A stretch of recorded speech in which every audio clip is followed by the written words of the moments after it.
Buenos días a todos nuestros colegas y amigos en Centroamérica y Latinoamérica, especialmente aquellos en Argentina, México, Nicaragua, Honduras y Chile. Hoy tengo el placer de empezar la serie del 2026 de webinar educativos para Latinoamérica, patrocinados por Dianexia Education y el Dr. Ranjan Shetty. El webinar de hoy es titulado Evaluación citológica de tumores cerebrales con énfasis en variantes infrecuentes. Nuestro conferencista hoy, de nuevo, tenemos el placer de tener al doctor José Jiménez Hefferman. El doctor Jiménez Hefferman es profesor y jefe de patología en la Universidad Autónoma del Hospital Universitario de la Princesa en Madrid. Pepe se graduó de doctor en medicina en Córdoba y se entrenó en patología en el Hospital de la Paz, también en Madrid. Él practica citopatología, tiene mucha experiencia y su área de investigación es el diagnóstico, el uso diagnóstico de FNA en derrames pleurales y abdominales.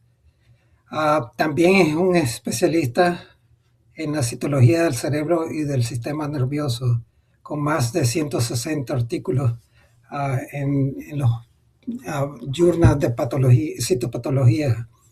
Es un miembro del WHO clasificación de los tumores del hígado, riñones y glándulas adrenales, y en patología de cuello también. José, Pepe, Sí, es suyo. pues nada, muchísimas gracias a ti, Bayardo, muchísimas gracias a Ranjan y a Diagnexia por esta oportunidad. Si hubiera algún problema referente al sonido o a la presentación, por favor, interrumpirme y me lo comunicáis. La charla es ambiciosa porque no pretendo contaros cosas que ya sabéis acerca de la presentación habitual de los tumores cerebrales. Obviamente estamos hablando del contexto de una intraoperatoria, que es donde la citología tiene sentido y tiene un sentido muy grande. Y en una intraoperatoria no pretendemos dar un diagnóstico de precisión, pretendemos ayudar al neurocirujano a tomar la mejor decisión quirúrgica y se consigue en la inmensa mayoría de las ocasiones. Mirar, hay buenísimos libros de citología de los tumores del sistema nervioso central y aquí os voy a poner 4. Este que aparece en rojo a mí me gusta especialmente, lo compré en Londres hace muchísimo tiempo. El problema de estos libros es que no se reeditan, con lo cual si tienes la suerte de tenerlo bien y si no tienes la suerte de tenerlo te estás perdiendo una enorme cantidad de información. Nuestro compañero César Lacruz tiene uno, ese es relativamente reciente y el que aparece a la derecha es otro excelente libro que a mí me encanta en todos los sentidos, escritos por neuropatólogos que han utilizado la citología, sobre todo con hematoxilina eosina, no con las tinciones habituales que utilizamos los citopatólogos. Mirad, a raíz de una invitación que me hizo el profesor Biel, que lo tenéis ahí abajo, coordiné un volumen especial sobre tumores del sistema nervioso central en la revista de citopatología. Este volumen reúne unos 11 artículos que tienen una filosofía muy clara, que es siguiendo la actual clasificación de la OMS de los tumores del sistema nervioso central, hacer una descripción en paralelo de las características citológicas de esos tumores. Y esos 11 artículos se dedican a describir prácticamente cada uno de los tumores que aparece en la contrapartida, que es el libro azul que todos conocéis. Es una monografía, a mi modo de ver, preciosa, lo puedo decir porque en ella han participado muchos otros autores y la filosofía que hay detrás de ello, que era seguir la clasificación de la WHO, fue idea del doctor Biel. Mirad, vamos a ir entrando en materia. Uno de esos capítulos es el dedicado a los meningiomas. Y los meningiomas a mí siempre me ha parecido un tumor fascinante. por su diversidad morfológica. La inmensa mayoría, como conocéis, son o bien meningoteliales, o bien transicionales, o bien fibroblásticos, pero hay hasta 15 subtipos reconocidos por la OMS, a pesar de que se tiende a reconocer el menor número de entidades, porque si no, esto se convierte en un rompecabezas. Vamos a tratar de ver algunos de ellos. Aquí tenéis a los 15 representados. Y esto es lo que vemos habitualmente en una intraoperatoria, algo que te permite un reconocimiento sencillo. Esos arremolinamientos son característicos tanto en los transicionales como en los meningoteliales. No los vais a tener en los meningiomas fibrosos, con cuerpos de samoma, calcificaciones laminares. Es muy característico también que tengan inclusiones intranucleares. Y me hace mucha gracia este compañero Becker que trabaja en Iowa. Fijaos que en Iowa también hay poesía porque describe de una forma pues, muy bella ese citoplasma tan característico de las células meningoteliales, aquí visto con una técnica de Diffquick. Él dice un citoplasma translúcido que se pliega sobre sí mismo como si fuera una cortina o un velo que vuela al viento. Algo verdaderamente inaudito de encontrar en una revista científica donde el rigor del lenguaje habitualmente no permite este tipo de expresiones. Las inclusiones nucleares ayudan mucho. Fijaos, este es un meningioma de una morfología bastante epitelioide, debe ser un meningioma meningotelial y nos ayuda muchísimo a encontrar eso, ¿no? Porque de otra forma estos grupos tan cohesivos te pueden plantear un diagnóstico diferencial con un carcinoma. Pero vamos a ver algunas variantes, como os decía. El samomatoso quizá sea de las más sencillas. Lo se suele encontrar, mejor dicho, en médula espinal. Así que cuando recibáis una intra de médula espinal, pensad que puede ser un meningioma, pensad que puede ser samomatoso, sobre todo si cuando vas a extender ocurre con tanta frecuencia que chirría, no se deja, tiene una consistencia el material que te han enviado pétrea y a veces efectivamente cuando lo montas las células que hay debajo prácticamente no se ven. En estos casos es muy útil irse a los márgenes y encontrar ahí esa morfología que hemos visto anteriormente que permite el diagnóstico de meningioma samomatoso.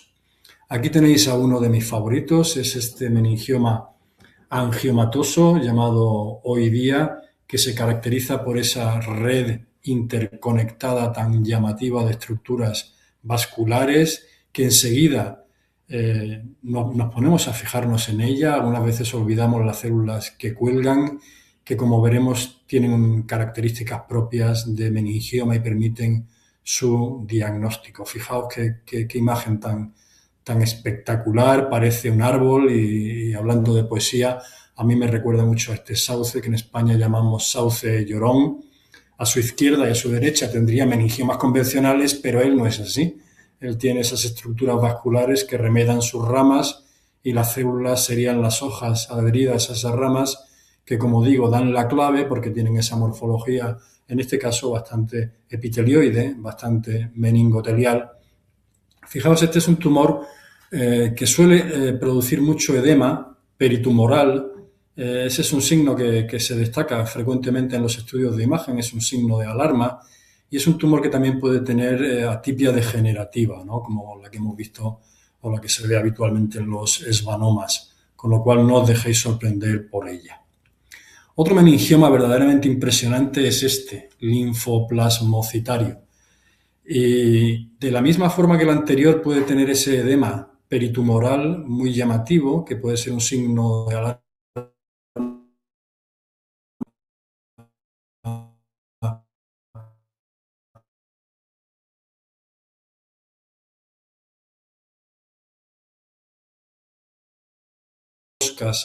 tan características del meningioma, pero que aparece entremezclado con ese componente linfoide que nos hace pensar en, pues efectivamente, procesos linfoproliferativos, la enfermedad de Rosay-Dorfman, que no es infrecuente en el sistema nervioso central. A mí me recuerda mucho también, fuera del sistema nervioso central, al sarcoma folicular de células dendríticas. Aquí tendríais las células meningoteliales tan características y la perdigonada de linfocitos. Como digo, un meningioma verdaderamente espectacular que se parece un poco a los meningiomas convencionales.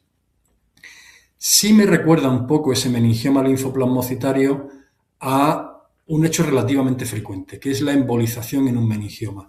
Esto lo hacen los neurocirujanos bueno, en realidad lo hace el radiólogo intervencionista como 1 o 3 días antes de la cirugía. Se emboliza el tumor, si es fácilmente embolizable, generalmente a través de la cerebral media. Eso hace que el tumor sufra una isquemia brusca, lo reblandece y facilita que el neurocirujano lo extraiga. Pero claro, induce unas alteraciones morfológicas tremendas. Fijaos la disociación de las células, una enorme cantidad de macrófagos fagocíticos que se están comiendo esa necrosis, y podemos encontrar igualmente componente neutrofílico que, como sabéis, tarda escasas horas en llegar al proceso necrotizante. Consejo: ser pacientes y buscar, porque vais a encontrar áreas conservadas. La isquemia es muy brusca y, como veis ahí enmarcada por las flechas, tenéis la zona necrótica y tenéis zonas sanas a ambos lados. Fijaos que las esférulas que embolizan, que se utilizan para embolizar, te pueden aparecer en el material de citología que aparece a la izquierda. Otro meningioma verdaderamente espectacular.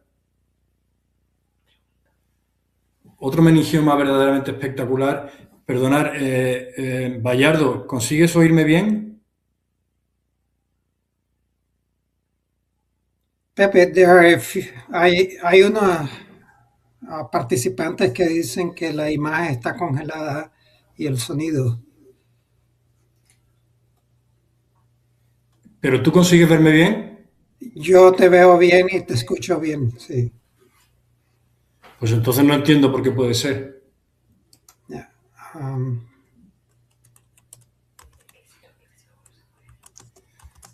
¿Intento cerrar y volver a ponerlo? sí, tratemos eso.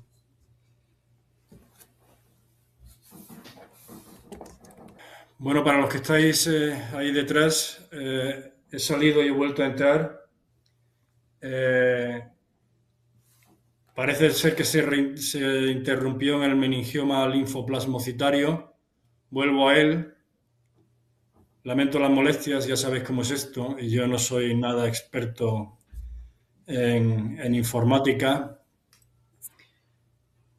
Así que espero que me sigáis a partir de ahora bien, y si no, pues de nuevo me volvéis a avisar.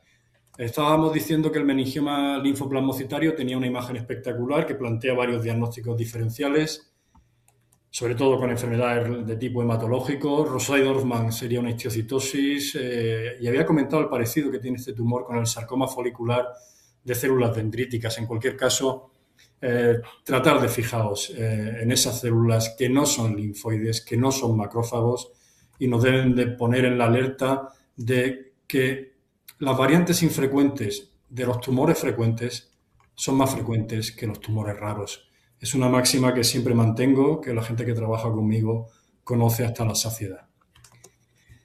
El diagnóstico diferencial surgía con el meningioma embolizado, ¿vale? Que también tiene un patrón disperso por la pérdida de cohesividad que la isquemia de la embolización induce. Fijaos, a la izquierda prácticamente irreconocible como un meningioma, a la derecha ya veo algún grupo con arremolinamiento, y como digo, esto se debe a la embolización que se hace 2 o 3 días antes de la cirugía, con objeto de reblandecer el tumor para que el neurocirujano lo extraiga con mayor facilidad. Mi consejo cuando tenéis esto es que, bueno, que tengáis tranquilidad, que miréis durante varios minutos, porque la isquemia es algo muy zonal. Vais a encontrar áreas del tumor totalmente conservadas, donde la morfología es propia de un mesotelioma, e incluso, como aparece ahí a la izquierda, vais a poder ver las esférulas o el material con el que embolizan, y esto os pone inmediatamente en la pista de que lo que estáis viendo es un meningioma que ha sufrido embolización. A veces a los neurocirujanos se les olvida comentarnos que esto ha sido así, porque no conocen el impacto que esto tiene para nosotros en el diagnóstico. Otro meningioma impresionante desde el punto de vista morfológico, y esto es importante reconocerlo porque es un meningioma que tiene tendencia a recidivar, es el meningioma cordoide. Es espectacular sobre todo con técnica de Giemsa, que permite ver ese material extracelular de esa coloración metacromática, en este caso magenta o rosa, tan llamativa. Y como digo, la clave, de nuevo, buscar la celularidad conservada, identificaréis enseguida que tiene esa morfología meningotelial. Este, como os podéis imaginar, es un meningioma que tiene una menor consistencia que los meningiomas habituales y mucha gente piensa que esa agresividad, porque este meningioma es un meningioma que por ser cordoide es grado 2, se debe no tanto a la agresividad implícita del tumor, sino al hecho de que muchas veces no se reseca de manera completa y queda parte del tumor dentro del paciente. Luego es un meningioma que es importante reconocer, encontraréis inclusiones intranucleares, en este caso no aparece. Es verdad que la imagen de la izquierda te puede hacer plantear la posibilidad de un cordoma, pero fijaos esos arremolinamientos que aparecen a la derecha son ya característicos de un meningioma. En cualquier caso, las células son bastante más pequeñas, la cantidad de citoplasma es más pequeña y la ubicación no es la de un cordoma. Morfología verdaderamente llamativa incluso en hematoxilina eosina. Se aleja muchísimo de la morfología habitual de un meningioma. Otros dos que quería comentar eran el rhabdoide y el papilar. El rhabdoide, bueno, pues por ese tipo de células que la caracterizan, ¿no? Plasmocitoide con un citoplasma muy denso, empaquetado por filamentos. Si te mueves, acabarás encontrando zonas más clásicas de meningioma, porque si nos tuviéramos que basar en la imagen de la izquierda sería un diagnóstico difícil. Plantearía la posibilidad de una metástasis, plantearía la posibilidad incluso de la variante epitelioide de un glioblastoma que veremos a continuación. Y respecto al papilar, pues tener mucho cuidado en citología, ¿vale? Porque cuando aplastáis un tejido es muy habitual que las estructuras vasculares actúen como ejes donde las células se soportan y eso no es necesariamente una papila verdadera. Con lo cual yo suelo tener muchísimo cuidado con la interpretación de lo que es una papila, no tanto ya en punción-aspiración, sino sobre todo cuando hago un estudio intraoperatorio, porque todo empieza a aparecer papilar y simplemente son las propias estructuras vasculares que acompañan a los tumores. Vamos a entrar a ver brevemente algunas variedades inhabituales de gliomas. Voy a dejar fuera los astrocitomas más habituales. Yo creo que todos conocéis los glioblastomas. Sobre esto quería hacer una mención. Mirar, cuando los cirujanos empiezan a operar, obviamente lo primero que te van a mandar no es el núcleo del tumor, es la región periférica. Y en la región periférica lo habitual es que te encuentres una mezcla de parénquima sano con participación celular tumoral. Como esto suele ser así al principio, pedir al neurocirujano que os envíe material de zonas más profundas, donde, como podéis ver en esta imagen, la densidad celular tumoral es muchísimo más alta y representativa que en las regiones periféricas. Este hecho lo conocen muy bien los neurocirujanos y muchas veces no tienen ni que decírselo. Ellos mismos te están mandando ya más muestras cuando tú la estás solicitando. Respecto al oligodendroglioma, llama muchísimo la atención porque es un tumor de célula redonda. Y a pesar de ser un glioma, es muy poco fibril.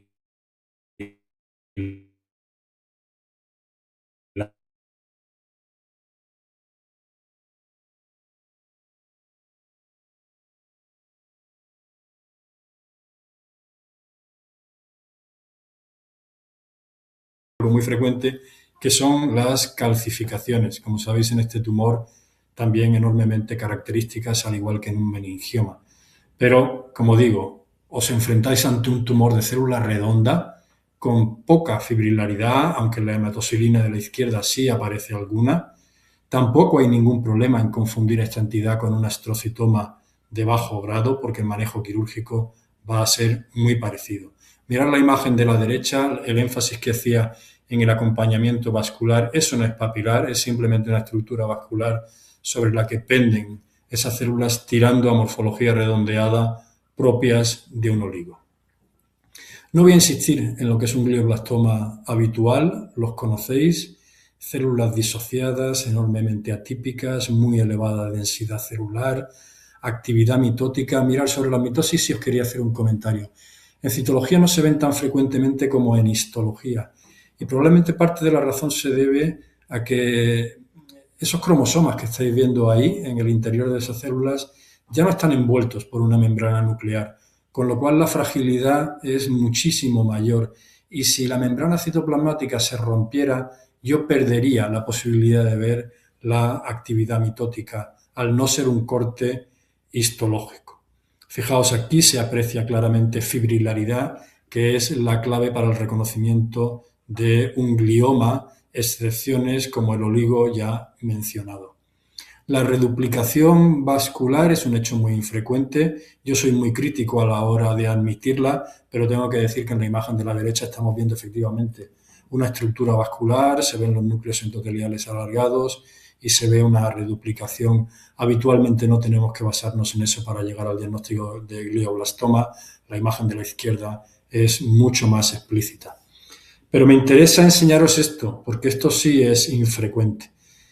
Son subtipos reconocidos por la OMS, que como digo, procura hacer economía a la hora de admitir variantes o subtipos, pero estos son muy característicos.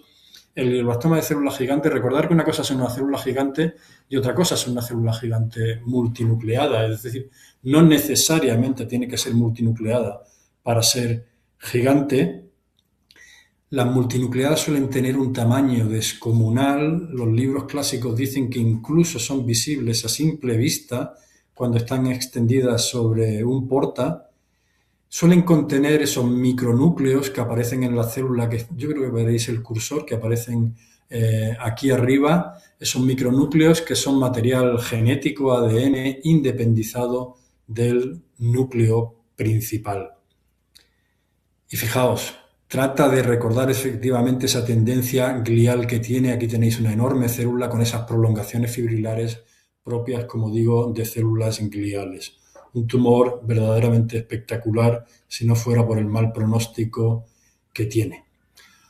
Otro con el que he tenido mucha menos experiencia es con el sarcomatoide, que se caracteriza, como os podéis imaginar, por la presencia de células fusiformes que recuerdan efectivamente a un tumor mesenquimal, a un sarcoma. Estos tumores suelen estar en región periférica, suelen tener una dependencia dural y muchas veces plantean el diagnóstico diferencial con un meningioma y te llevas una sorpresa al encontrarte un tumor con características agresivas y si entremezcla esos elementos mesenquimales, no penséis necesariamente a lo mejor en un tumor fibroso solitario maligno o en un meningioma agresivo. Acordaos también de esta variante de glioblastoma.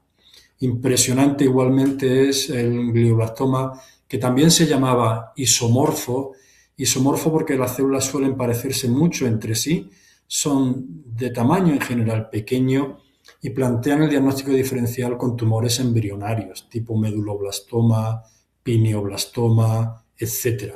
Fijaos de nuevo esa estructura vascular de pared replicada también muy llamativa, aunque yo personalmente no suelo basar los diagnósticos de malignidad en esas estructuras vasculares, sino más bien en la celularidad acompañante. Ya os podéis imaginar que en un adulto el diagnóstico diferencial que viene a la mente es el carcinoma neuroendocrino de célula pequeña. Llama la atención la integridad celular que hay aquí, pero habitualmente en intraoperatoria esto es muy difícil de diferenciar y en la mayoría de las ocasiones no hace falta porque los cirujanos no van a acometer acciones heroicas ante tumores de muy alto grado como podría ser un glioblastoma o una metástasis. Otro tumor que me impacta, quizá el más bonito desde el punto de vista morfológico, sea la variante epitelioide del glioblastoma. Estas imágenes, si las veis, os aterrorizarían porque os harían pensar que es indistinguible de un carcinoma, pero he de deciros que son imágenes seleccionadas. Si nos moviéramos izquierda a derecha, encontraríamos áreas que son más características de un glioblastoma con presencia de fibrilaridad. Pero, desde luego, la imagen de la izquierda es devastadora, la morfología es absolutamente la de un carcinoma con esa cohesividad. Pero, como digo, en cuanto te muevas un poco, vas a encontrar esas prolongaciones fibrilares que aparecen aquí que te deben hacer pensar que estás ante un tumor primario y no ante una metástasis. Sinceramente, es un tumor infrecuente. La variante epitelioide de un glioblastoma es un tumor altamente infrecuente. Pasando a gliomas de los que la OMS clasifica como circunscritos, he querido señalaros como variantes infrecuentes el astrocitoma pilocítico, pero no la forma convencional, que clínicamente, como sabéis, suele estar en la fosa posterior de un niño, sino fijaos estas imágenes. La imagen de la izquierda se parece a un oligodendroglioma y de hecho se llama así, áreas oligodendroglioma-like en un astrocitoma pilocítico. Fijaos en este caso la ausencia de estructuras vasculares capilares que veíamos en el oligo, aquí no aparecen, y otro hecho muy relevante, afortunadamente muy raro, es la atipia degenerativa que en ocasiones tiene el pilocítico. El pilocítico es un tumor también, al igual que el meningioma, bastante esquizofrénico desde el punto de vista morfológico. Hay que tener cuidado con él, aunque la inmensa mayoría son como tenéis aquí. Las dos imágenes de arriba, entendemos, viendo la de arriba a la derecha, por qué se llama pilocítico y característico de él las fibras de Rosenthal que aparecen abajo a la izquierda. Yo nunca las he visto en material fijado en seco, siempre material fijado ya sea en alcohol, ya sea en formol, y los glóbulos hialinos intracitoplasmáticos. Otro glioma circunscrito que a mí es un tumor que me fascina desde el punto de vista morfológico y también desde el punto de vista de su comportamiento, porque este es poco agresivo, es el santoastrocitoma pleomórfico. Os podéis imaginar que el apellido pleomórfico lo que refleja es que verdaderamente parece un tumor agresivo. Mucha gente lo ha equiparado en histología, es como si estuviera viendo un sarcoma, porque efectivamente la imagen histológica, si estuviéramos en partes blandas, podría ser un sarcoma pleomórfico indiferenciado. Pues bien, en citología lo primero es que ese aspecto fascicular se puede ver. Yo entiendo que la imagen de la izquierda es mucho más fea que la de la derecha, pero refleja ese aspecto fascicular que tienen la inmensa mayoría de los santoastrocitomas. Y el pleomorfismo, pues ahí lo tenéis, efectivamente, tanto a la izquierda como a la derecha aparecen células pleomórficas. Pero fijaos una cosa, la densidad celular no es tan alta como en un glioblastoma. Y no hay signos indirectos de necrosis, como es la presencia de esos macrófagos fagocíticos.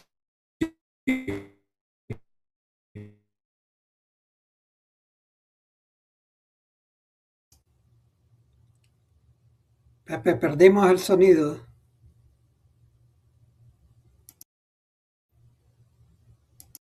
Posibilidad de que sea un santo, porque estos tumores suelen estar en región temporal, suelen tener un componente quístico asociados a epilepsia y los neuroradiólogos suelen orientarlo, con lo cual no suele ser una dificultad en la vida real, porque si previamente a la inspección morfológica has mirado el informe de resonancia, verás que sugieren la posibilidad de santoastrocitoma en la inmensa mayoría de casos.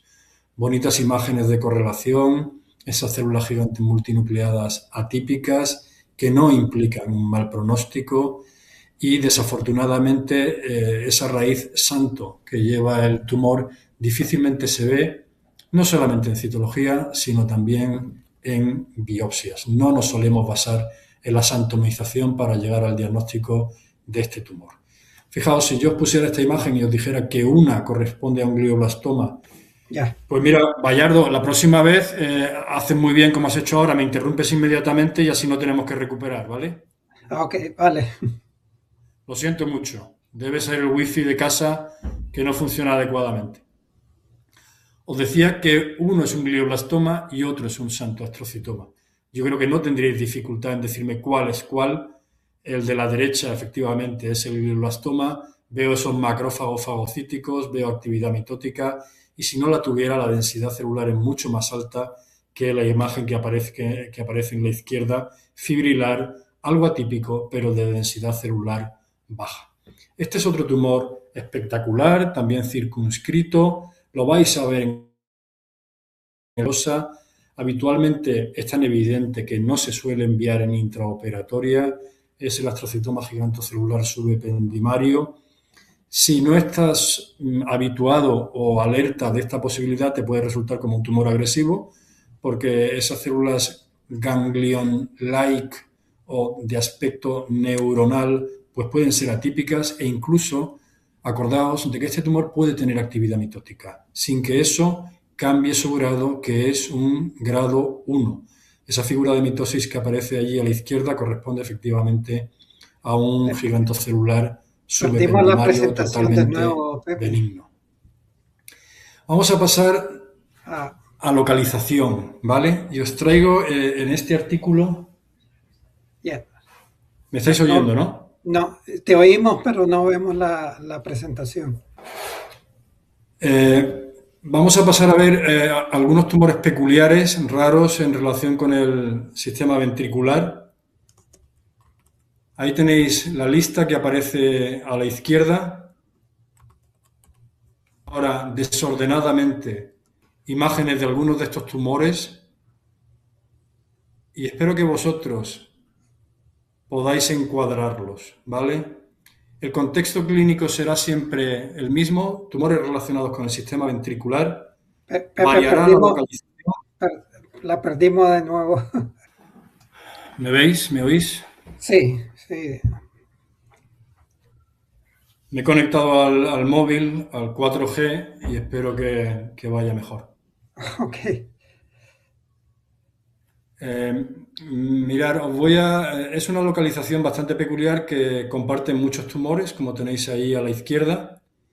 Y lo que voy a hacer es desordenadamente iros enseñando algunos de ellos con la pretensión de que, bueno, daros unos segundos para que tratéis de llegar a un diagnóstico. Mirar, intraoperatoria de tumor ventricular. Llama la atención la enorme celularidad que tiene y efectivamente aparece como cruzado por una estructura vascular de la que penden esas células.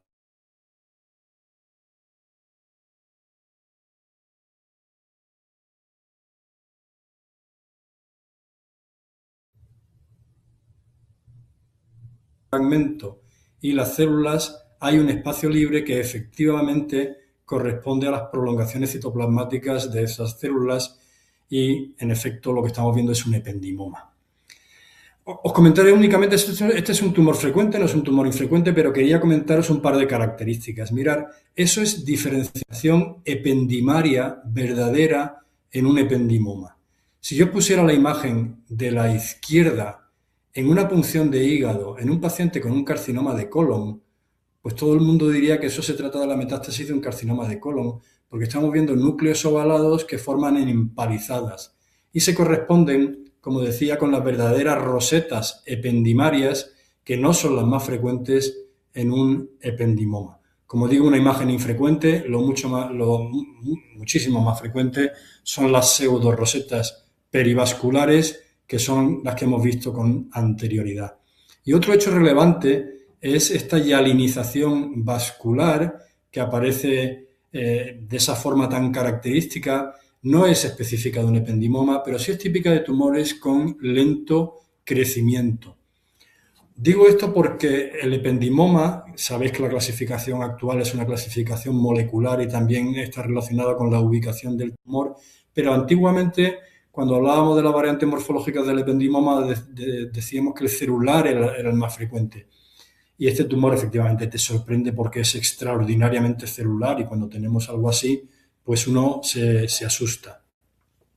Es importante de reconocer porque este tumor, a diferencia de un pilocítico, debe ser resecado en su totalidad, puesto que si el cirujano se deja algo, muchas veces no puede no hacerlo porque estamos en localizaciones muy comprometidas, el tumor va a recidivar. Este es otro tumor muy peculiar, fijaos qué aspecto fibrilar tiene y lo característico de nuevo con Giemsa es ese material estromal metacromático que aparece en la zona inferior. Para el diagnóstico de este tumor es fundamental su localización. Yo recuerdo la primera vez que vi uno, eran aquellos tiempos en los que las intraoperatorias te las traía un celador al laboratorio de anatomía patológica, no teníamos acceso a los estudios de neuroradiología, no sabíamos dónde estaban localizados los tumores y recuerdo preguntarle al celador si él sabía dónde estaba localizado el tumor y me dijo, pues debe ser muy abajo porque veo el trasero de la paciente. Es decir, estaban operando columna lumbar, región sacral, y cuando estás ahí debes pensar en el ependimoma mixopapilar, que tiene esa ubicación tan característica y una morfología que junto con la ubicación permite un diagnóstico intraoperatorio prácticamente de una precisión máxima. Efectivamente, ependimoma mixopapilar, la clave, el componente mixo, que se ve extraordinariamente bien con técnicas de fijación en seco, técnicas de Giensa, Diffquick o similares. Mirar este otro tumor, es verdad que tiene un aspecto como un poco granular el citoplasma, yo creo que eso fue un artefacto, pero también tiene un aspecto como epitelial o incluso yo diría que escamoide, algunas células que se descuelgan abajo y corresponde a un craneofaringioma papilar. Otro tumor relativamente infrecuente, más raro que el craneofaringioma convencional y de facilísimo diagnóstico si uno lo tiene en cuenta y piensa en él. Otro tumor en región ventricular, en este caso en un niño, con una imagen morfológica muy característica. Yo no diría que hay ejes vasculares, pero sí tiene como un patrón pseudopapilar, son como prolongaciones digitiformes de células muy cohesivas que claramente parecen epiteliales, y si estamos en el interior del sistema ventricular, yo creo que a todo el mundo se le viene a la cabeza un elemento característico de dicha localización, que son los plexos coroides. Y efectivamente esto es un papiloma de plexos coroideos cuyo diagnóstico diferencial es simplemente un plexo coroide normal.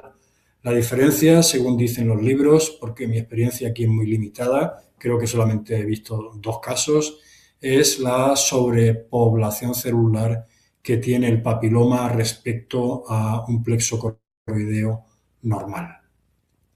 Efectivamente, papiloma de plexos coroides. Mirad, otro tumor típicamente del sistema ventricular. Es un tumor que si estuviera fuera de él, siendo un tumor de célula redonda, nos haría pensar en un oligodendroglioma. Si estuviéramos en la hipófisis, incluso en un adenoma hipofisario.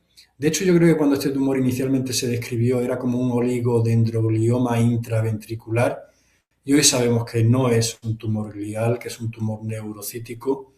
Es, en efecto, yo creo que algunos estáis pensando en él, un neurocitoma central que tiene, como veis a la derecha, en ocasiones tendencia a formar estructuras rosetoides.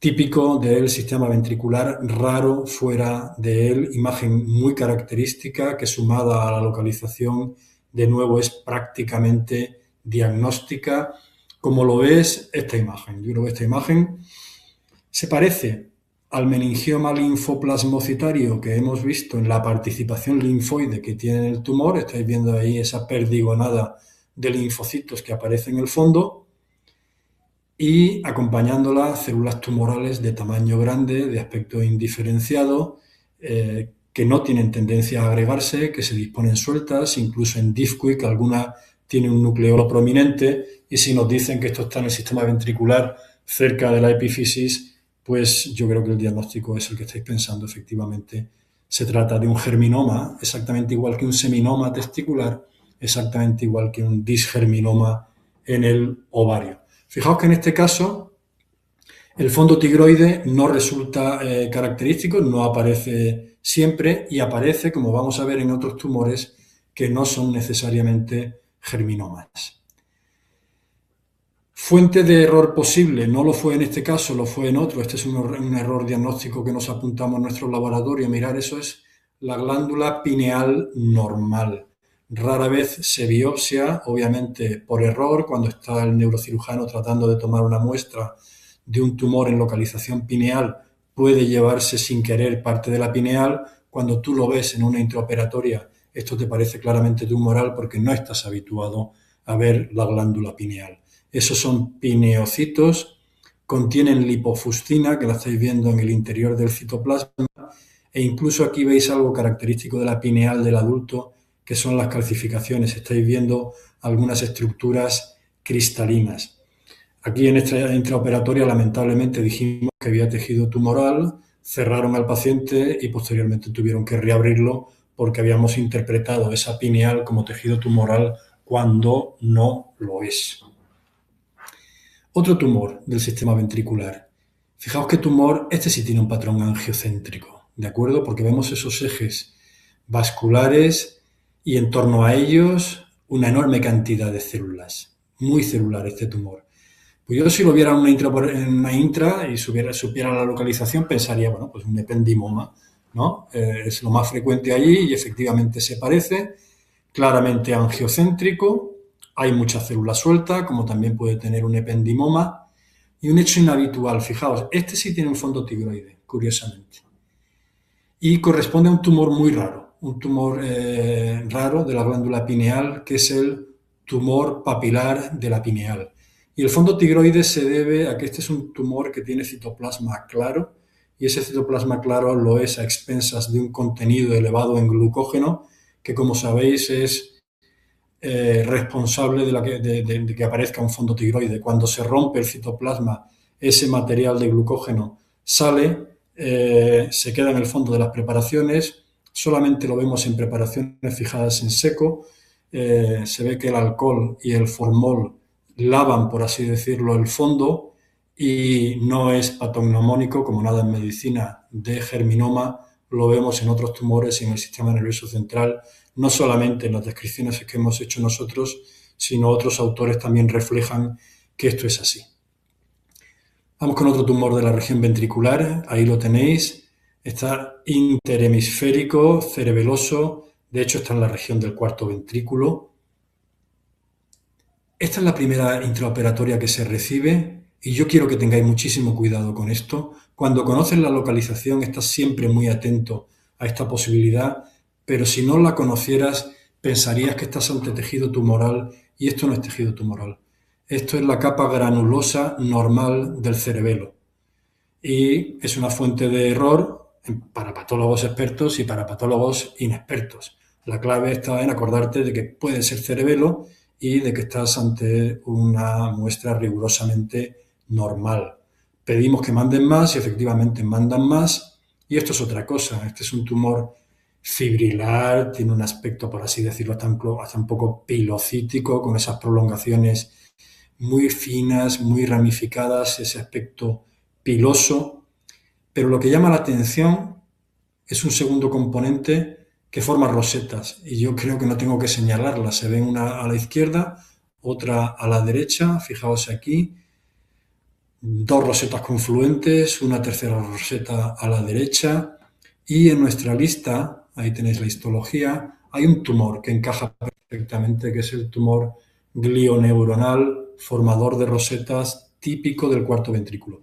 Yo tengo que deciros que el día que tuve esta intraoperatoria yo no conocía la entidad.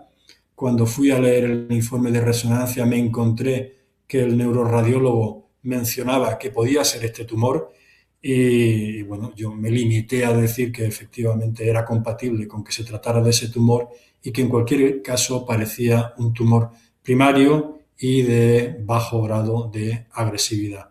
Un tumor de una belleza verdaderamente aplastante.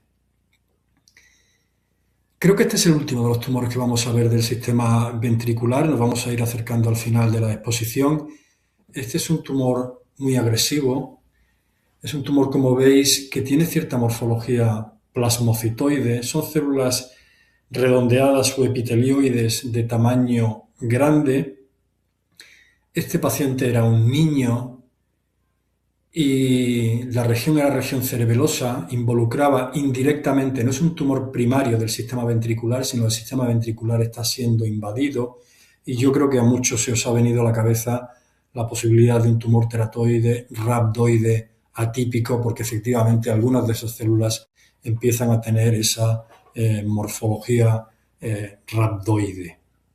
Habitualmente estos tumores cursan con una clínica agresiva, son pacientes que están en una situación clínica grave y desde el punto de vista de resonancia también suele venir sugerida esta posibilidad diagnóstica. No confundir con un linfoma, los linfomas no suelen tener tanto citoplasma y se acompañan de cuerpos linfoglandulares que en este caso no los hay. Mirar un último caso, ya no del sistema ventricular, es un varón de 54 años que tiene un tumor en el cerebelo. Esta circunstancia que aparece aquí es desesperante cuando quieres extender un tumor y no se deja. Os fijáis que el tumor no se extiende de manera homogénea, o bien se queda en la parte de arriba o bien se queda en la parte final. Es como si algo uniera al tejido entre sí y no deja que se disocie. Ya antes de irte al microscopio vas muerto de miedo porque tienes la sensación de que no vas a ver prácticamente nada y de hecho resulta muy difícil ver y solamente ves en las regiones periféricas de los fragmentos. Ahí tenéis pues algo verdaderamente difícil de interpretar. Lo que sabemos es que hay algo que tiene tendencia a unir esas células entre sí, pero te quedas desnudo a la hora de tratar de dar un diagnóstico en intraoperatoria. Fijaos qué fragmentos tan tridimensionales, tan difíciles de interpretar. Yo no recuerdo cómo salimos de esta intraoperatoria. El caso es que sí recuerdo luego volver a los libros y fijaos, en el primer capítulo de este libro, los autores nos dicen que el aspecto macroscópico de la impronta es importante a la hora de la toma de decisiones. Y nos ponen estos distintos tipos. Y si yo preguntara a vosotros, nuestro ejemplar macroscópicamente, ¿a cuál se parece? Yo creo que todos coincidís que se parece al que está en el centro. Un fragmento que no se deja extender, que está totalmente cohesivo. Y si miramos a qué tumor corresponde, corresponde a una hemangioblastoma típicamente cerebeloso y que fue el diagnóstico diferencial de este paciente. Hubo algo que hizo un compañero en aquella intraoperatoria que me llamó mucho la atención y que yo no hago nunca, que son improntas, es decir, hacer reposar el tumor sobre el porta, despegarlo, volver a pegarlo, despegarlo, sin llegar a extenderlo, ¿eh? Lo que se llama en inglés touch imprints. Aquellos touch imprints, yo no me molesté en verlos durante varios días, estuvieron al lado del microscopio, hasta que un día decidí asomarme por curiosidad antes de tirarlos a la basura y fijaos lo que me encontré. Unas células espectaculares, de las células más bonitas que he visto en mi vida, que corresponden a las células estromales del hemangioblastoma. Absolutamente un regalo para la vista. Es una célula tremendamente misteriosa, no tiene una célula correspondiente normal que conozcamos y ese empaquetamiento casi perfecto que tiene de vacuolas la hace extraordinariamente llamativa.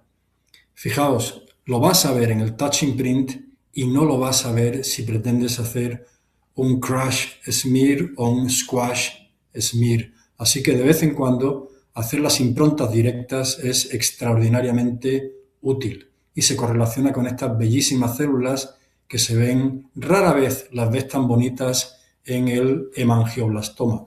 Sabéis que es un tumor que tiene una red de reticulina muy grande que atrapa a las células entre sí y no las deja ver.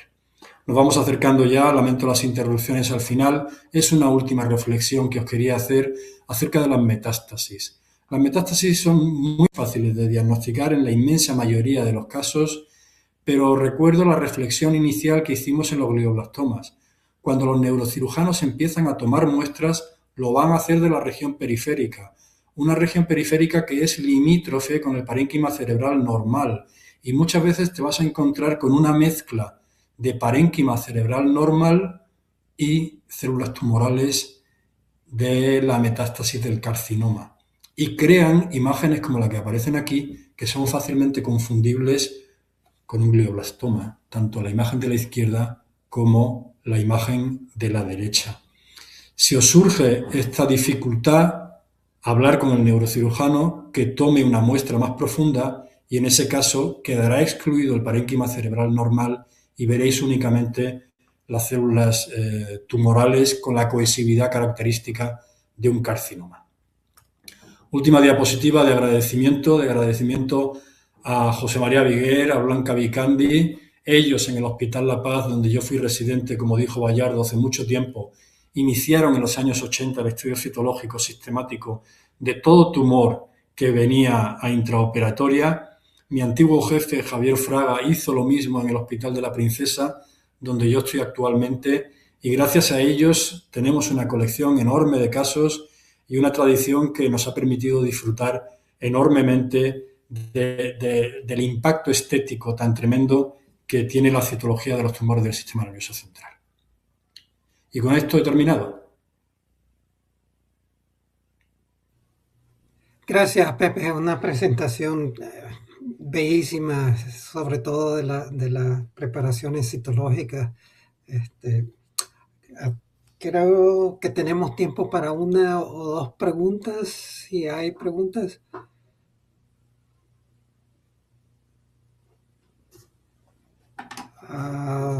No hay preguntas en la charla.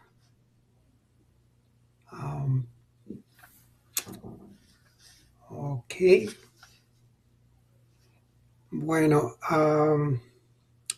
muchas gracias a todos los que se registraron para atender hoy. Gracias, Pepe. Disculpa por las interrupciones. No, la disculpa debe ser mía porque creo que el problema ha sido aquí en origen y probablemente debería haberme conectado a 4G del teléfono desde el principio. Hay un mensaje de Eduardo donde agradece mucho usar la lengua española en estas presentaciones, que es una de las ideas que teníamos con este tipo de webinars. La próxima presentación será en marzo, no tenemos una fecha concreta, pero será el doctor Víctor Prieto, también de España, originalmente de España, pero trabajando en MD Anderson en dermatopatología. Esta presentación está grabada y estará dispuesta en el Dementia Education website en unos pocos días. Muchas gracias por su atención.